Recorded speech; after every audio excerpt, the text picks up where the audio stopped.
दोस्तों, आपकी नज़र तालीमी समंदर में वसीउद्दीन। आज के इस वीडियो में हम नेशनल मॉडल 7 हिंदी मीडियम इसके ऊपर चर्चा करने वाले हैं। मॉड्यूल का नाम है विद्यालय आधारित आकलन। दीक्षा ऐप में आपको इसे सर्च करके ज्वाइन करना है।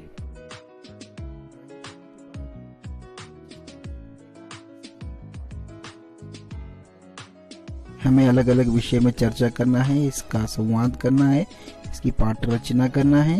पहला है यहाँ पर अधिगमन का अवलोकन, पृष्ठभूमि, विद्यालय आधारित आकलन क्या है और विद्यालय आधारित आकलन के लिए आकलन कार्य नीति। उसके बाद नीचे है रिकॉर्डिंग और रिपोर्टिंग, सारांश, पोर्टफोलियो, अतिरिक्त संसाधन और अंत में है प्रश्न उत्तरें। इन तमाम विषयों पर हमको चर्चा करना है, वीडियो देखना है और इसकी पीडीएफ फाइल जितनी भी खुलेंगी उतनी हमको देखना है, पढ़ना है और ध्यान में रखना है। अंत में हमको प्रश्न उत्तरें करना है। ये प्रश्न उत्तरी प्रैक्टिस प्रश्न उत्तरें है।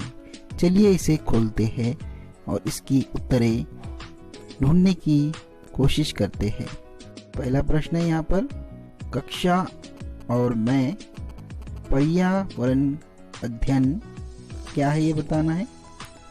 अलग विषय के रूप में पढ़ाया जाता है, भाषा और गणित के साथ पढ़ाया जाता है, किसी भी तरह से नहीं पढ़ाया जाता है, पढ़ाना जरूरी नहीं है, ये पढ़ाना संभव नहीं है।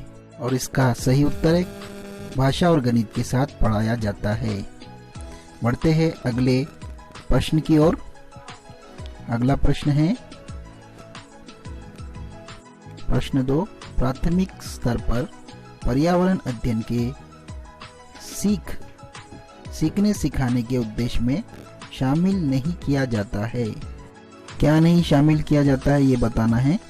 इसके विकल्प इस तरह से है, विद्यार्थियों को वैज्ञानिक नियम याद करने में मदद करना। नंबर 2, विद्यार्थियों को उनके सामाजिक सांस्कृतिक पर्यावरण को समझने में मदद करना। नंबर 3 है शिक्षार्थियों को उनके भौतिक पर्यावरण को समझने में मदद करना। और आखिरी है शिक्षार्थियों को उनके पर्यवेक्षक को जागरूक करने और महत्व बनाना। और इसका सही उत्तर है विद्यार्थियों को वैज्ञानिक नियम याद करने में मदद करना। इस पर क्लिक करें, बढ़े आगे। प्रश्न क्रमांक 3, निम्नलिखित में से कौन सा कथन पाठ्य चर्चा संबंधी अपेक्षाओं और सीखने के प्रतिफलों के बारे में सही है ये बताना है। और इसके विकल्प है, सीखने के प्रतिफल पाठ्य चर्चा अपेक्षाओं को हासिल करने में मदद करेंगे। नंबर 2, पाठ्य चर्चा संबंधी अपेक्षाओं और सीखने के प्रतिफलों के बीच कोई संबंध नहीं है। और प्रत्येक कक्षा के लिए पाठ्य चर्चा की अपेक्षाएं अलग होती है। प्रत्येक कक्षा के लिए सीखने के प्रतिफल अलग होते हैं।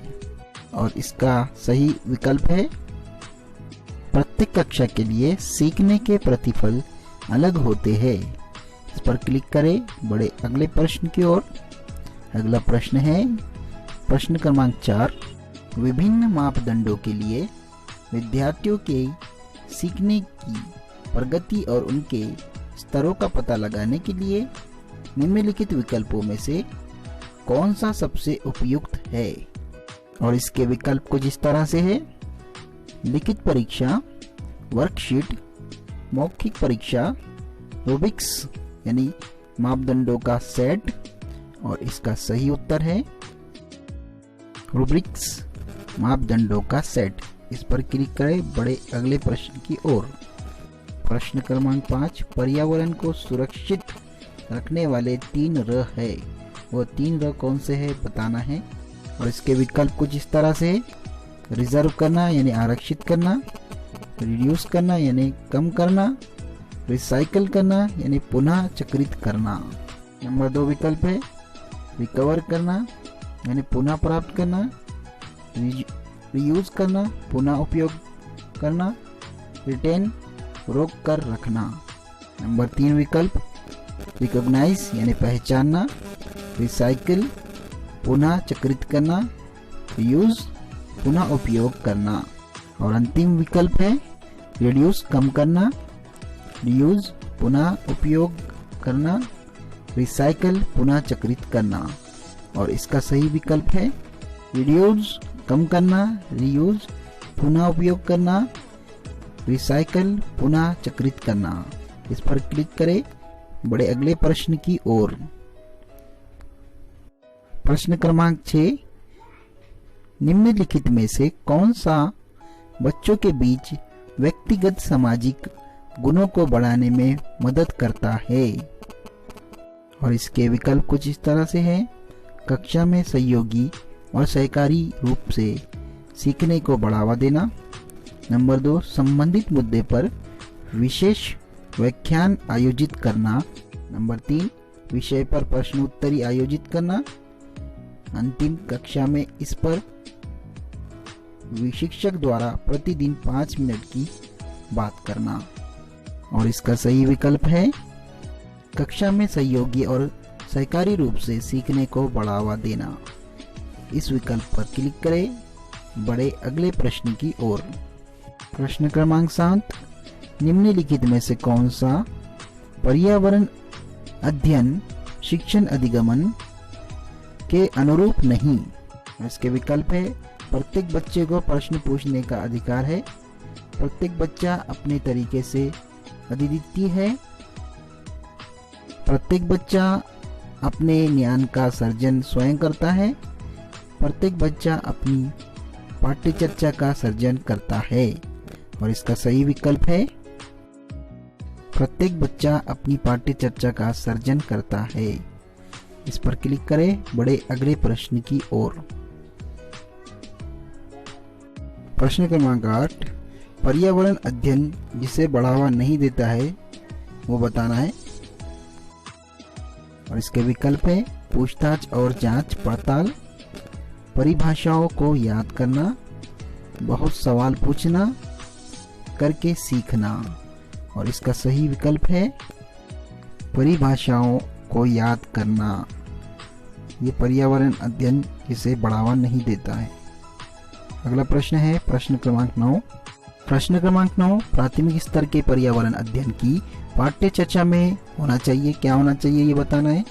अध्ययन के अंत में अधिक अभ्यास प्रश्न शामिल करें, शब्दों की पूर्ण रूप से सही परिभाषा पर अधिक जोर दे, आसपास की चीजों की जांच पड़ताल करने के अवसर उपलब्ध करवाएं, केवल पाठ्यपुस्तक में संकल्पनाओं की पूरी व्याख्या पर ध्यान केंद्रित करें।